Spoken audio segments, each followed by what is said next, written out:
नमस्कार, मैं हूं राहुल सिन्हा। सत्ता के सभी न्यूज मित्रों का स्वागत है। सबसे पहले सत्ते पे सत्ता, यानी 7 खबरें और दिलचस्प जानकारियां। सबसे पहले हम आपको एक ऐसी खबर दिखाएंगे जिसे लेकर हो रहे तर्क वितर्क में बहुत चिंगारियां हैं। यह खबर एक समाधि को लेकर है जिसे सनातन के नाम पर मजाक बताया जा रहा है। लखनऊ में साध्वी आशुतोष अंबरी को समाधि लिए 19 दिन हो चुके हैं, पर अब दावा है वो समाधि से वापस आने वाली हैं। क्या यह मुमकिन है? आज साइंस बनाम समाधि वाली बहस पर सत्ता की कुंजी आपके लिए खोलेंगे। फिर चुनावी बॉन्ड पर लगे सुप्रीम कोर्ट के ताले की बात। लोकसभा चुनाव से पहले कोर्ट ने इलेक्टोरल बॉन्ड स्कीम पर रोक लगा दी और कहा इसके जरिए ब्लैक मनी को व्हाइट किया जा रहा है। कोर्ट ने एसबीआई को निर्देश दिया कि वो सारी डिटेल चुनाव आयोग से शेयर करे। अब 13 मार्च को पता चलेगा कि किस पार्टी को इलेक्टोरल बॉन्ड से कितना चंदा मिला। इसके बाद हम आपको यूपी के संभल लेकर चलेंगे, जहां अयोध्या जैसा एक भव्य धाम तैयार हो रहा है। यह धाम भगवान विष्णु के 10वें कल्कि अवतार का होगा और प्रधानमंत्री 19 फरवरी को इसका शिलान्यास करेंगे। इस पर हमने आपके लिए एक वीडियो गाइड तैयार की है। लेकिन पहले देश की कुछ बड़ी खबरें। किसान आंदोलन की आग बढ़ती जा रही है। आज पंजाब में किसान संगठनों ने रेलवे ट्रैक पर प्रदर्शन किया और कल भारत बंद का भी ऐलान किया। इस बीच पंजाब में केंद्र सरकार और किसानों के बीच तीसरे दौर की बातचीत हुई। वैसे सियासी आग पश्चिम बंगाल के संदेश खाली पर भी तेज हो रही है और अब सीएम ममता बनर्जी उस टीएमसी नेता शेख शाहजहां के बचाव में फ्रंट फुट पर बल्लेबाजी कर रही हैं, जिस पर यौन शोषण जैसे गंभीर आरोप हैं।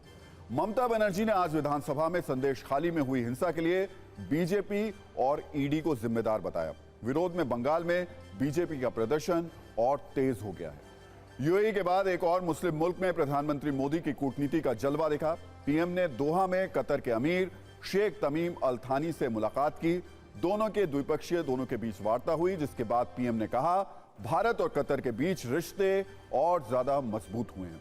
और पश्चिम बंगाल, पंजाब और बिहार के बाद इंडिया गठबंधन को जम्मू कश्मीर से भी एक बड़ा झटका लगा है। नेशनल कॉन्फ्रेंस के प्रमुख फारूक अब्दुल्ला ने ऐलान कर दिया कि वो राज्य में अकेले लोकसभा चुनाव लड़ेंगे। तो सत्ता की शुरुआत साध्वी की समाधि को लेकर उठ रहे सवालों के साथ।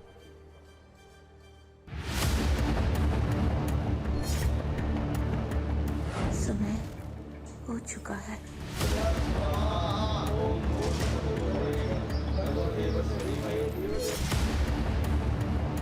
मां निरंतर पहले भी समाधि में कई बार जा चुकी हैं। हाथ पैर में लीड लगाया और इसके बाद जो है फिर मशीन को ऑन किया। ऑन करने के बाद मशीन में हलचल दी गई।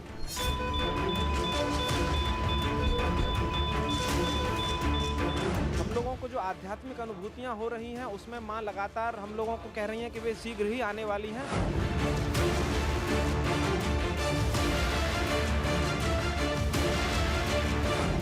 ये मेरी विनती है कि किसी भी हालत में 1 महीने ज़्यादा नहीं, उससे पहले आ जाना, उससे देर मत करना।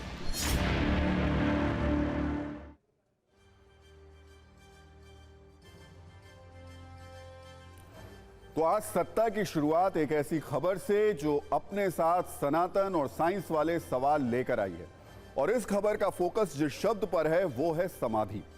समाधि एक ऐसा शब्द है जिस पर भारत के हर परिवार में कभी ना कभी चर्चा जरूर हुई होगी। इन दिनों साध्वी आशुतोष अंबरी की समाधि को लेकर बहुत चर्चा है। दावा है कि पिछले 19 दिनों से साध्वी लखनऊ के आनंद आश्रम में समाधि में है, बिस्तर पर लेटी हुई हैं। हर किसी के मन में एक ही सवाल है कि वो जिंदा है या फिर नहीं है।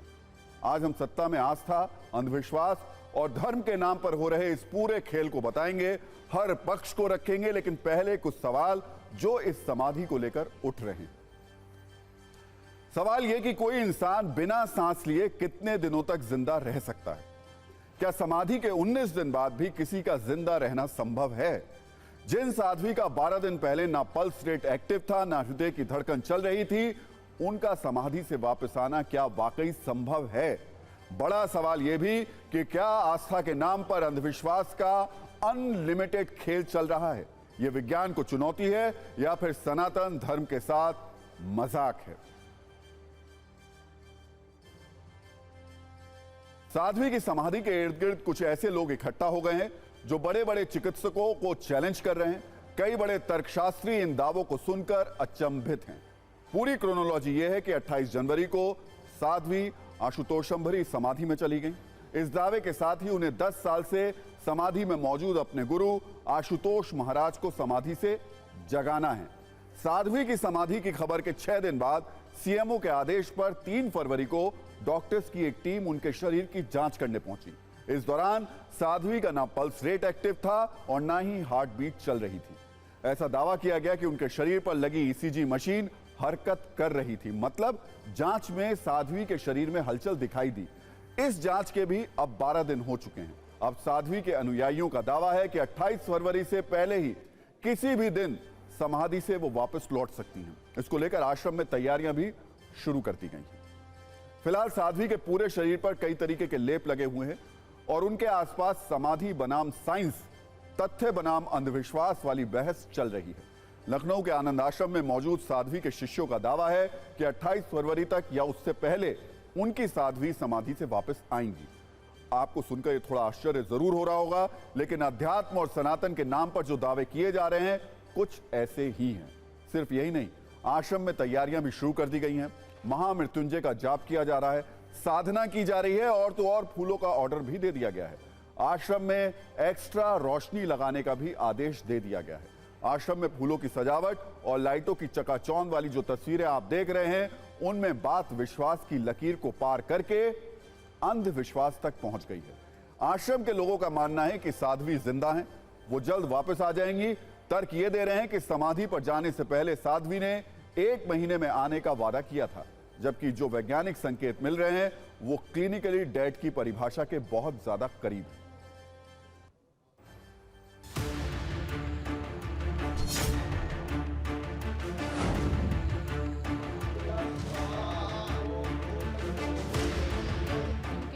आश्रम में साध्वी आशुतोषांबरी को समाधि में गए हुए आज 19वां दिन हो गया है, लेकिन जो आश्रम के जो लोग हैं उनका ये विश्वास है कि जो उनकी जो गुरु माँ है वो 1 महीना पूरा होने के अंदर ही समाधि से वापस आ जाएंगी, जिसको लेकर आश्रम में यहाँ पर तैयारियाँ शुरू कर दी गई हैं।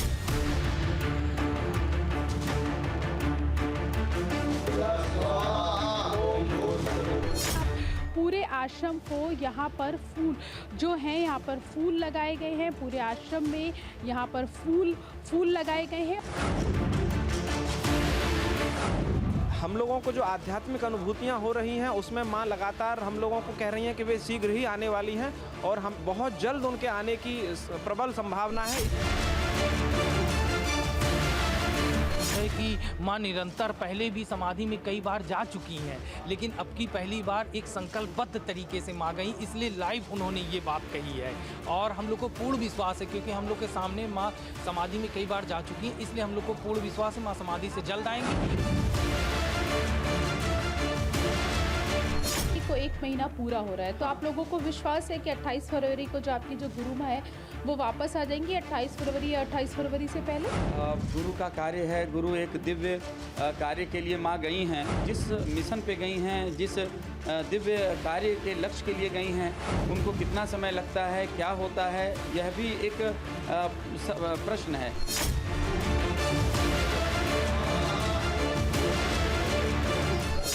EEG रिपोर्ट जो बहुत लास्ट रिपोर्ट था, उस वो रिपोर्ट हुआ और उसमें आया है कि ऐसी स्थिति, क्योंकि सहस्रार चक्र में दिव्य विद्युतीय तरंगों का विद्यमान होना ये दर्शा रहा है कि ऐसी स्थिति, डॉक्टर तो इसे कोमा की स्थिति कहते हैं, लेकिन जानकारों के अनुसार कि ऐसी स्थिति जब कोई बहुत ज़्यादा डीप मेडिटेशन में हो, गहरे ध्यान की अवस्था में हो, बहुत ज़्यादा उतर जाए, तब ऐसी स्थिति बनती है।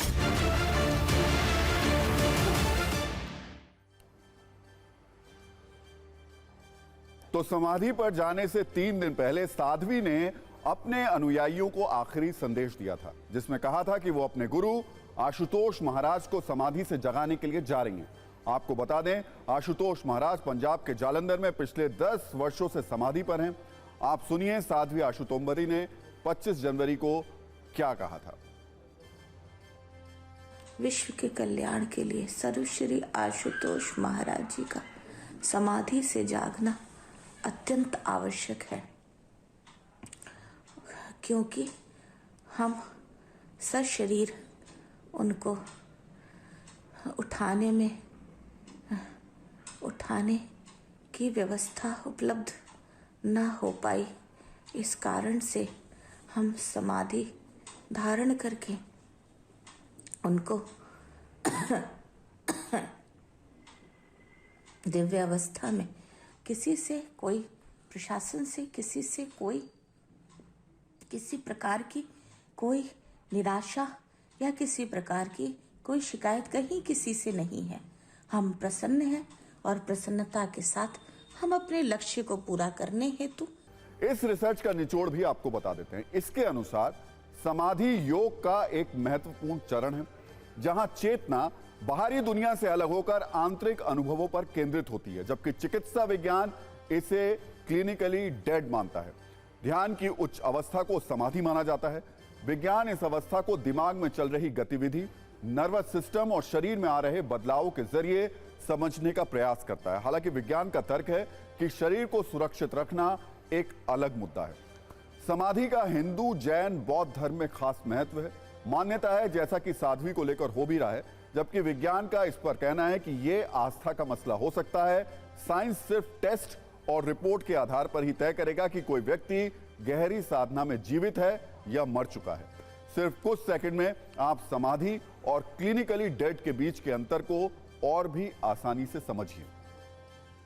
समाधि में दिमाग की तरंगों में बदलाव होता है। लंबे समय से किए गए fMRI यानी फंक्शनल अध्ययन के नतीजे बताते हैं कि समाधि के दौरान दिमाग के विभिन्न क्षेत्रों में गतिविधि बढ़ जाती है, जैसे प्रीफ्रंटल कॉर्टेक्स जो कि ध्यान, निर्णय लेने और आत्म नियंत्रण से जुड़ा हुआ है, टेम्पोरल लोब जो भावनाओं और स्मृति से जुड़ा हुआ है, पैरिएटल लोब जो स्थानिक जागरूकता और ध्यान से जुड़ा हुआ है, लिम्बिक सिस्टम जो भावनाओं, प्रेरणा और स्मृति से जुड़ा हुआ है। यह भी बताया गया कि समाधि ANS यानी ऑटोनोमिक नर्वस सिस्टम को शांत करती है, जिससे हृदय गति, सांस और ब्लड प्रेशर कम हो जाते हैं। यह भी कहा गया कि समाधि एंडोर्फिन नामक रसायनों के स्तर को बढ़ाती है, जो दर्द को कम करते हैं और खुशी की भावना पैदा करते हैं। कुल मिलाकर विज्ञान समाधि को दिमाग की गतिविधि, नर्वस सिस्टम और शरीर में हो रहे परिवर्तन के रूप में समझता है, लेकिन इस परिवर्तन में भी विज्ञान मृत्यु के संकेतों का ध्यान रखता है और क्लिनिकली डेड व्यक्ति को समाधि में लीन नहीं मानता है। वैज्ञानिक अब भी इस अवस्था के विभिन्न पहलुओं पर अध्ययन कर रहे हैं। वो ये जानने की कोशिश कर रहे हैं कि लंबे समय में इसका क्या प्रभाव हो सकता है और क्या अलग अलग लोगों पर भी इसके अलग अलग प्रभाव होते हैं।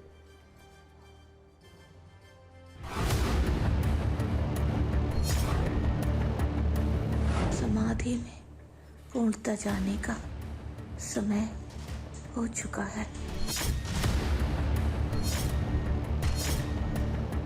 इनका एग्जामिनेशन हुआ है, ठीक है, उस हिसाब से हम बता रहे हैं कि इनका एग्जामिनेशन में हम हार्ट बीट चेक किए हैं, ठीक है, हार्ट बीट तो नहीं है, ठीक है, और पल्स भी नहीं है, ठीक है, और ECG के माध्यम से जो एग्जामिनेशन हुआ है उसमें एक्टिविटी दिख रही है, ठीक है, तो एक कोमा की स्थिति भी हो सकती है। तो विज्ञान क्या बोलेगा, अलाइव बोलेगा कि डेथ बोलेगा?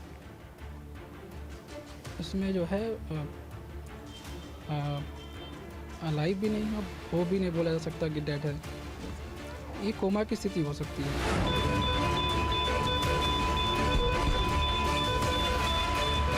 ECG मशीन से इनकी टेस्टिंग की, ठीक, क्योंकि पूरे बॉडी में लेप लगा हुआ था, तो लेप को हटा करके हाथ पैर में लीड लगाया, हाँ, और इसके बाद जो है फिर मशीन को ऑन किया। ऑन करने के बाद मशीन में हलचल दिखी। तो लखनऊ के आश्रम में साध्वी की समाधि अंधविश्वास और विज्ञान के बीच नाक का सवाल बन गई है। डॉक्टर्स की टीम पल्स रेट से लेकर हार्ट बीट तक बंद होने का प्रमाण दे चुकी है, तो साध्वी के अनुयायी अपनी आस्था को ही सबसे बड़ा विज्ञान मान रहे हैं। इस लड़ाई का क्लाइमेक्स अब करीब है। कुछ दिनों में सत्य धड़कन की तरह सामने आ जाएगा और पता चल जाएगा कि साध्वी आशुतोष अंबरी समाधि में है या फिर क्लिनिकली डेड है। और सत्ता में अब एक ऐसी खबर जो राजनीतिक और चुनावी पारदर्शिता के लिहाज से बहुत महत्वपूर्ण है। यह खबर भारत में राजनीतिक दलों को मिलने वाले चुनावी चंदे से जुड़ी हुई है, जिसे लेकर आज सुप्रीम कोर्ट ने महत्वपूर्ण फैसला सुनाया। भारत में राजनीतिक दलों को चंदा देने के लिए एक स्कीम है जिसे चुनावी बॉन्ड कहते हैं। इस बॉन्ड को खरीदकर कोई भी व्यक्ति राजनीतिक दलों को गुप्त रूप से चंदा दे सकता है। सुप्रीम कोर्ट ने आज इस चुनावी बॉन्ड को असंवैधानिक कहा और इस पर तत्काल प्रभाव से रोक लगा दी। सुप्रीम कोर्ट ने अपने इस फैसले के साथ 7 बड़ी बातें कही। पहला, सुप्रीम कोर्ट ने कहा कि चुनावी बॉन्ड को गोपनीय बनाए रखना असंवैधानिक है। दूसरा, चुनावी बॉन्ड से काले धन को सफेद किया जा रहा है। तीसरा, स्टेट बैंक ऑफ इंडिया चुनावी बॉन्ड जारी करना तुरंत बंद करे। चौथा, चुनावी बॉन्ड से सूचना के अधिकार का उल्लंघन हो रहा है। पांचवा, जनता को राजनीतिक दलों के फंड का स्रोत जानने का अधिकार है। छठा, चुनाव आयोग 12 अप्रैल 2019 से अब तक की जानकारी रसीद के साथ सार्वजनिक करे। सातवां, एसबीआई 6 मार्च तक चुनाव आयोग को चुनावी बॉन्ड की सारी जानकारी दे। कुल मिलाकर सुप्रीम कोर्ट के इस फैसले से अब चुनावी बॉन्ड पर रोक लग गई है। कई न्यूज मित्रों के मन में सवाल हो सकता है कि चुनावी बॉन्ड होता क्या है, इससे क्या असर पड़ने वाला है। इसलिए हमने आज इस पर एक ज्ञानवर्धक कुंजी आपके लिए तैयार की है, जो इस पूरी खबर को देख करके आप समझ पाएंगे और आप जानकार भी बन पाएंगे। उस कुंजी की शुरुआत से पहले एक खास बात सुन लीजिए कि आज सुप्रीम कोर्ट के फैसले के बाद इस मामले में याचिकाकर्ताओं ने क्या कहा। सुप्रीम कोर्ट ने जो अमेंडमेंट हुए थे 2018 में, उन सारे अमेंडमेंट को अनकॉन्स्टिट्यूशनल डिक्लेयर किया है और स्कीम को कहा है कि एक पूरी की पूरी स्कीम अनकॉन्स्टिट्यूशनल है, क्योंकि ये कहीं ना कहीं लोगों के राइट है, जो फंडामेंटल राइट है, उनको वायलेट कर रही है। जी, चुनाव आयोग को निर्देश जारी गए हैं कि जितने भी अब नेक्स्ट जो फंडिंग होगी वो ट्रांसपेरेंट होनी चाहिए और प्रीवियस जो फंडिंग हुई है उसके लिए नाम डिस्क्लोज होना चाहिए कि किसने कितना फंडिंग दिया है और जो कैश नहीं हुआ है वो रद्द होने चाहिए। ये जो अमेंडमेंट करा गया था कि कंपनीज जो हैं कितना भी पैसा पॉलिटिकल पार्टीज को दे सकती हैं। पहले जो रिस्ट्रिक्शन था कि अपना एनुअल प्रॉफिट से 7.5% से ज़्यादा नहीं दे सकती, वो भी रद्द कर दिया है कि ये हमारे इलेक्टोरल डेमोक्रेसी के खिलाफ है, क्योंकि ये लेवल प्लेइंग फील्ड को हटाता है। अब आप इस खबर को विस्तार और आसान शब्दों में समझिए। सबसे पहले समझिए कि चुनावी बॉन्ड होता क्या है। चुनावी बॉन्ड राजनीतिक दलों को चंदा देने की स्कीम है। इसमें स्टेट बैंक ऑफ इंडिया से बॉन्ड खरीदकर राजनीतिक दलों को 1000 रुपए से 1 करोड़ रुपए तक चंदा दिया जा सकता है। चुनावी बॉन्ड की शुरुआत कब हुई थी? 2017 के बजट में उस वक्त के वित्त मंत्री अरुण जेटली ने चुनावी बॉन्ड स्कीम को पेश किया था। 2 जनवरी 2018 से यह लागू हो गया था। चुनावी बॉन्ड काम कैसे करता था? चुनावी बॉन्ड जनवरी, अप्रैल, जुलाई और अक्टूबर महीने में जारी किए जाते थे। बैंक को केवाईसी डिटेल देखकर 1000 से 1 करोड़ रुपए तक के बॉन्ड खरीदे जा सकते थे। देश भर में एसबीआई की 29 शाखाओं से इलेक्टोरल बॉन्ड्स खरीदे जा सकते थे। बॉन्ड मिलने के 15 दिन के अंदर राजनीतिक दलों को इन्हें भुनाना होता था। चुनावी बॉन्ड कौन खरीद सकता था? चुनावी बॉन्ड कोई भी नागरिक जिस राजनीतिक दल के पक्ष में चाहे खरीद सकता था। चुनावी बॉन्ड के जरिए चंदा देने वालों को फायदा क्या होता है? सबसे बड़ी बात कि बॉन्ड खरीदने वाले की पहचान गुप्त रहती है। इसे खरीदने वाले व्यक्ति को टैक्स में रिबेट भी मिलती है। चुनावी बॉन्ड पर विवाद कहां से शुरू हुआ? 2017 में अरुण जेटली ने इसे पेश करते वक्त दावा किया कि इससे राजनीतिक पार्टियों को मिलने वाली फंडिंग और चुनाव व्यवस्था में पारदर्शिता आएगी, ब्लैक मनी पर अंकुश लगेगा। दूसरी ओर इसका विरोध करने वालों का कहना है कि चुनावी बॉन्ड खरीदने वालों की पहचान जाहिर नहीं की जाती है, इससे यह चुनाव में काले धन के इस्तेमाल का जरिया बन सकता है। चुनावी बॉन्ड का मामला कोर्ट कब पहुंचा? चुनावी बॉन्ड का मामला 2017 में ही कोर्ट पहुंच गया था। 2019 में इस पर सुनवाई शुरू हुई और आज सुप्रीम कोर्ट की संवैधानिक बेंच ने चुनावी बॉन्ड पर रोक लगा दी। अब जब चुनावी बॉन्ड पर रोक लग चुकी है तो आगे क्या होगा? कोई भी राजनीतिक दल चुनावी बॉन्ड नहीं ले पाएगा। एसबीआई चुनाव आयोग को अब तक लिए गए चुनावी बॉन्ड की जानकारी देगा और चुनाव आयोग चंदे की जानकारी को सार्वजनिक करेगा। कहा जा रहा है इससे कई नए खुलासे होंगे, कई गुप्त चुनावी आस्थाएं सार्वजनिक हो जाएंगी, कई लोगों का सियासी पक्ष सामने आ जाएगा। कोर्ट के आज के फैसले के बाद अब बीजेपी कह रही है कि सरकार काले धन पर रोक लगाने के लिए यह नियम बनाया था उसने, जबकि विपक्ष कह रहा है कि सरकार सच छिपाने के लिए अध्यादेश ला सकती है। वैसे सूत्रों से जानकारी यह आ रही है कि सरकार सुप्रीम कोर्ट के फैसले के खिलाफ पुनर्विचार याचिका दायर कर सकती है।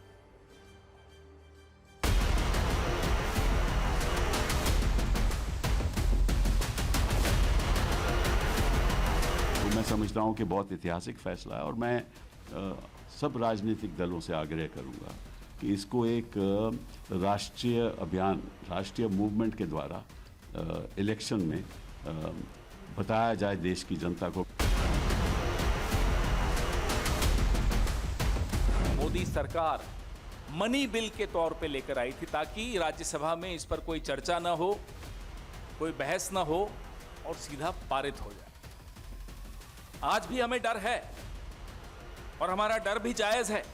हमारा डर यह है कि कहीं फिर से कोई अध्यादेश जारी ना हो जाए ताकि इस सुप्रीम कोर्ट के आदेश से बच जाए। मैं मानता हूं कि इलेक्टोरल बॉन्ड की जो व्यवस्था थी वो पारदर्शिता की, और अनफॉर्चुनेटली कई लोग जो है वो हर सुधार पर जो है वो वार करते रहे। इससे पहले भी जो लोग इनमें हैं, मैं नाम नहीं लेना चाहता, कि वो हमेशा हर सुधार पर जो है वो कोई ना कोई नुक्स निकालते हैं।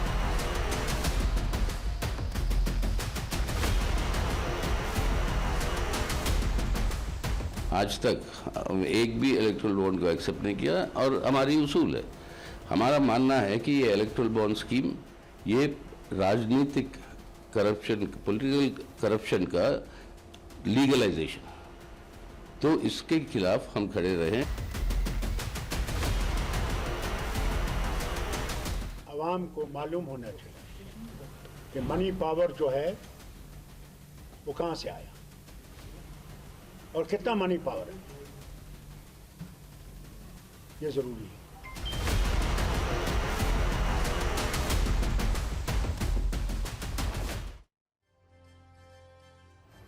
तो सुप्रीम कोर्ट के फैसले के बाद बीजेपी अपनी सरकार के फैसले का बचाव कर रही है तो कांग्रेस सरकार पर हमलावर है। लेकिन चुनावी बॉन्ड की लाभार्थी करीब करीब सभी पार्टियां हैं, लेकिन इसमें टॉप 3 राजनीतिक दलों ने, यानी 3 प्रमुख दलों में बीजेपी, कांग्रेस और टीएमसी शामिल है।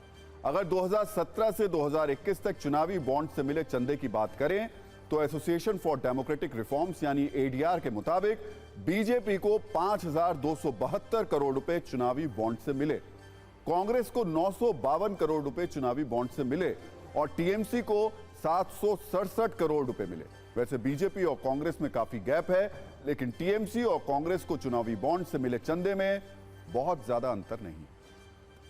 सुप्रीम कोर्ट के इस फैसले और इसके असर पर नजरिया 9 यह है कि पारदर्शिता पूरी चुनावी व्यवस्था का गोल्ड स्टैंडर्ड है। राष्ट्रीय सुरक्षा से जुड़े मुद्दों को छोड़कर जितनी ज्यादा पारदर्शिता होगी उतनी ही स्वच्छ राजनीतिक व्यवस्था होगी और उसका लाभ देश को और देश के लोगों को मिलेगा। उम्मीद करते ये हैं कि यह पारदर्शिता भविष्य में सरकार, राजनीतिक दल और न्याय व्यवस्था सहित हर जगह लागू होगी। वो दिन कभी ना कभी इस नए भारत में जरूर आएगा और ये हम सब देखेंगे। और अब सत्ता में आपको उत्तर प्रदेश के संभल जिले में लेकर चलते हैं, जहां अयोध्या जैसा एक भव्य धाम तैयार किया जा रहा है और प्रधानमंत्री नरेंद्र मोदी सिर्फ 4 दिन के बाद इस धाम का शिलान्यास करने वाले हैं। इसका नाम है कल्की धाम। आपने पुराणों में भगवान विष्णु के कल्की अवतार के बारे में पढ़ा होगा, उनके अलग अलग अवतारों के धाम के बारे में सुना होगा। अब तक देश में जितने भी धामों की स्थापना हुई है वो भगवान के अवतार लेने के बाद हुई है, लेकिन कल्की धाम एक ऐसा धाम होगा जिसकी स्थापना भगवान कल्की के अवतार लेने से पहले की जा रही है। इसका निर्माण यूपी के संभल जिले में एंकरा कम्बोह इलाके में किया जा रहा है। प्रधानमंत्री नरेंद्र मोदी 19 फरवरी को इस कल्की धाम का शिलान्यास करेंगे और ये कल्की धाम कल्की पीठ के पीठाधीश्वर और कांग्रेस से निष्कासित नेता आचार्य प्रमोद कृष्णम की वर्षों की तपस्या का परिणाम है। कुछ दिन पहले ही कल्की धाम के अध्यक्ष आचार्य प्रमोद कृष्णम ने प्रधानमंत्री मोदी से मुलाकात की थी और उन्हें मंदिर की आधारशिला रखने के लिए आमंत्रित किया था। लेकिन यह कल्की धाम कितना भव्य होगा, कौन इसका निर्माण कर रहा है और यह कब तक बनकर तैयार हो जाएगा, हम आपको इसकी भी जानकारी दे देते हैं। यह कल्की धाम संभल जिले में 28 बीघा जमीन पर तैयार किया जाएगा। जानकारी के मुताबिक इस कल्की धाम के शिखर की ऊंचाई 108 फीट होगी। बड़ी बात यह कि इस कल्की धाम के नक्शे को राम मंदिर के इंजीनियर्स ने ही तैयार किया है। इतना ही नहीं, इस कल्की धाम में भी बिल्कुल वैसे ही गुलाबी पत्थर लगाए जाएंगे जैसे अयोध्या के अद्भुत राम मंदिर में लगाए गए हैं। इसके अलावा इस कल्की धाम में भगवान विष्णु के सभी 10 अवतार के गर्भगृह बनाए जाएंगे। मंदिर के गर्भगृह के पूजन के लिए द्वादश ज्योतिर्लिंगों और सभी शक्तिपीठों की मिट्टी का इस्तेमाल किया जाएगा। साथ ही देश की सभी पवित्र नदियों के जल का भी प्रयोग होगा। अब हम आपको भगवान विष्णु के कल्की अवतार के बारे में सत्ता की एक ऐसी कुंजी दिखाते हैं जो अग्नि पुराण पर आधारित है। अग्नि पुराण के 16वें अध्याय में कल्की अवतार को लेकर क्या लिखा गया है वो भी सुन लीजिए। अग्नि पुराण के मुताबिक कलयुग के अंत में भगवान विष्णु कल्कि अवतार में आएंगे। अग्नि पुराण में कल्कि अवतार का चित्रण तीर कमान लिए घुड़सवार के रूप में किया गया है और लिखा गया है कि भगवान कल्कि देवदत्त नाम के एक सफेद घोड़े पर बैठकर आएंगे और भगवान विष्णु के कल्कि अवतार कलयुग में पापियों और शत्रुओं का नाश कर देंगे। कल्कि अवतार 64 कलाओं से युक्त होंगे और यह मान्यता है कि कल्कि अवतार के बाद कलयुग खत्म हो जाएगा। लेकिन सबसे बड़ी बात यही है कि भगवान कल्कि का यह धाम उनके अवतार लेने से पहले ही तैयार किया जा रहा है, जो अपने आप में अद्भुत है।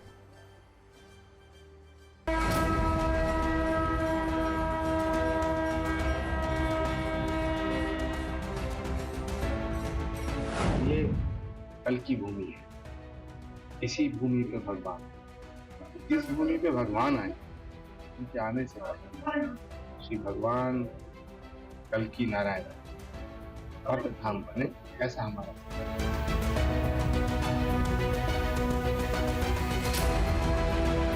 इस धरती का भी सौभाग्य तो भगवान अवतार ले, और जहाँ भगवान अवतार लेगा वहाँ अवतार से पहले धाम बनेगा। दूसरा सौभाग्य कि भारत के प्रधानमंत्री जी अपने कर कमलों से इसका शिलान्यास करेंगे। जहाँ भगवान आएगा, भगवान के धाम का शिलान्यास भारत के प्रधानमंत्री जी कर देंगे।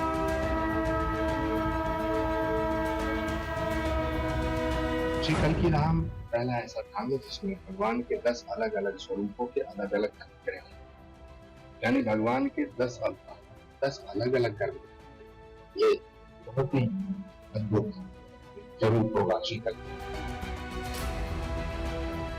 भारत के यशस्वी प्रधानमंत्री मोदी जी सनातन के ध्वजवाहक, पूरी दुनिया में भारत का नाम रोशन किया। स्कंद पुराण के 12 अध्याय में ये विस्तार से वर्णन है कि वो संबल जो जिसके पास में गंगा होगी, जहाँ अक्षर पेट होंगे, दक्षिण में गंगा बहती होगी, तो ये वही संबल है।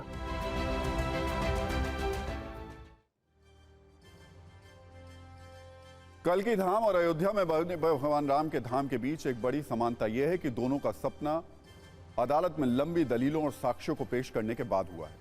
यानी राम मंदिर की तरह लंबे संघर्ष के बाद कल्कि धाम का निर्माण यूपी के संभल में होने जा रहा है। पहले तो संभल में वर्ष 2016 में ही कल्कि धाम का शिलान्यास किया जाना था, लेकिन समाजवादी पार्टी के शासनकाल में जिला प्रशासन ने इस पर रोक लगा दी थी, जिसके चलते शिलान्यास नहीं हो सका। इसके बाद आचार्य प्रमोद कृष्णम ने कल्कि धाम के लिए 7 साल की लंबी कानूनी लड़ाई लड़ी।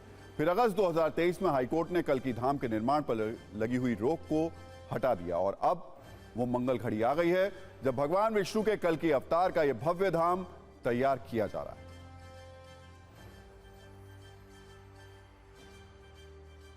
और सत्ता में अब बात कांग्रेस की पूर्व अध्यक्ष सोनिया गांधी की उस राजनीतिक यात्रा की जिसमें रायबरेली एक अहम पड़ाव रहा है। लेकिन अब रायबरेली से उनका चुनावी रिश्ता खत्म हो रहा है। सोनिया गांधी राजस्थान से राज्यसभा का चुनाव लड़ेंगे। इस बीच आज उन्होंने रायबरेली के लोगों के लिए एक इमोशनल चिट्ठी लिखी।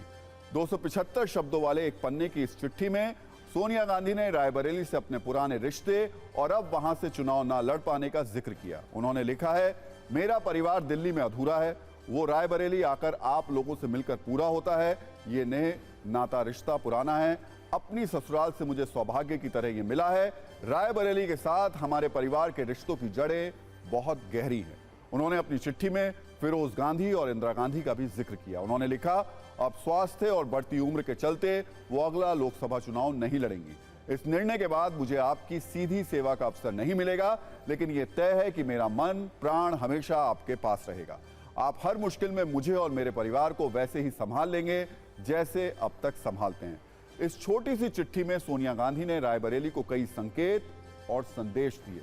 उन्होंने खुद चुनाव नहीं लड़ने का ऐलान तो किया, लेकिन संकेतों में जाहिर कर दिया कि आगे भी रायबरेली के लोग उनके परिवार को संभालते रहें। अगर इस चिट्ठी को डिकोड करें तो इसमें कुछ पॉइंट्स जिससे राजनीतिक संकेत मिलते हैं। सोनिया गांधी ने लिखा कि अब वो चुनाव नहीं लड़ेंगी, तो सवाल ये कि क्या रायबरेली की जिम्मेदारी अब प्रियंका गांधी को दी जाएगी। उन्होंने ये भी लिखा कि रायबरेली के लोग मेरे परिवार को संभालते रहेंगे, तो क्या इसे ये माना जाए कि उन्होंने गांधी परिवार के सदस्य के लिए वोट की अपील भी कर दी। सोनिया ने लिखा कि फिरोज जी और इंदिरा जी के बाद मुझे अपनाया, और तो क्या आगे ये विरासत जारी रहेगी। सोनिया ने यह भी लिखा कि आपके भरोसे को निभाने की पूरी कोशिश की। ये कहकर सोनिया गांधी ने पुराने संबंध की याद दिलाकर नई संभावना भी बनाई। कुल मिलाकर सोनिया गांधी ने आज एक तरीके से रायबरेली को अलविदा कह दिया। उस रायबरेली को जहां से सोनिया गांधी 2004 में पहली बार जीती और तब से वो लगातार रायबरेली से सांसद रही। 2006 में सोनिया गांधी को यहां इस्तीफा देना पड़ा था, लेकिन उपचुनाव में उन्होंने फिर से 4,17,000 वोट से इस सीट को जीत लिया था। इसके बाद उनकी जीत के अंतर में उतार चढ़ाव होता रहा। 2004 में वो रायबरेली से 2,50,000 से ज्यादा वोट से जीती थी और अब 2019 में उनकी जीत का अंतर सिर्फ 1,60,000 रह गया। रायबरेली के साथ लगी अमेठी लोकसभा सीट राहुल गांधी हार गए थे। इस बार ये सीट और महत्वपूर्ण हो जाती है, क्योंकि यदि गांधी परिवार ने यहां से चुनाव नहीं लड़ा तो फिर करीब 2.5 दशकों के बाद ऐसा होगा कि इन दोनों सीटों से गांधी परिवार चुनाव मैदान में नहीं होगा। आपको बता दें कि फिरोज गांधी रायबरेली से 2 बार और इंदिरा गांधी 3 बार सांसद रहीं। रायबरेली में अब तक 20 बार लोकसभा चुनाव हुए हैं। 11 बार यहां से गांधी परिवार जीता है, जबकि कुल मिलाकर 18 बार कांग्रेस यहां से जीती है। एक बार जनता पार्टी और एक बार बीजेपी भी रायबरेली से जीतने में कामयाब रही है। सोनिया गांधी का अमेठी और रायबरेली से सीधा रिश्ता भले ही 1999 के लोकसभा चुनाव में जुड़ा था, लेकिन इन दोनों जगहों पर वो राजीव गांधी के साथ 1980 के दशक से ही आती जाती रही है। 1984 के लोकसभा चुनाव तक वो हिंदी समझने लगी थी और थोड़ा थोड़ा बोलने भी लगी थी, जिसके बाद 1984 से वो राजीव गांधी के साथ क्षेत्र के दौरे पर जाने लगी थी। ऐसा कहा जाता है कि जब कोई बड़ा नेता किसी सीट से चुनाव लड़ता है तो उसका असर आसपास की सीटों पर पड़ता है, लेकिन 2009 के अलावा सोनिया गांधी यूपी में ज्यादा असर नहीं छोड़ पाई। 2009 में कांग्रेस को यूपी में लोकसभा की 21 सीटें मिली थी, 2014 में 2 हो गईं और 2019 में राहुल गांधी अमेठी से हार गए। सोनिया गांधी की जीत का अंतर भी काफी कम हो गया था। और इस सब के बीच में देखिए, सत्ता में आज का टाइम खत्म हो गया है। सभी न्यूज मित्रों से हमारी न्यूज रिक्वेस्ट है कि वो सत्ता की न्यूज को ज्यादा से ज्यादा शेयर करें और अपने सुझाव हमें व्हाट्सएप जरूर करें।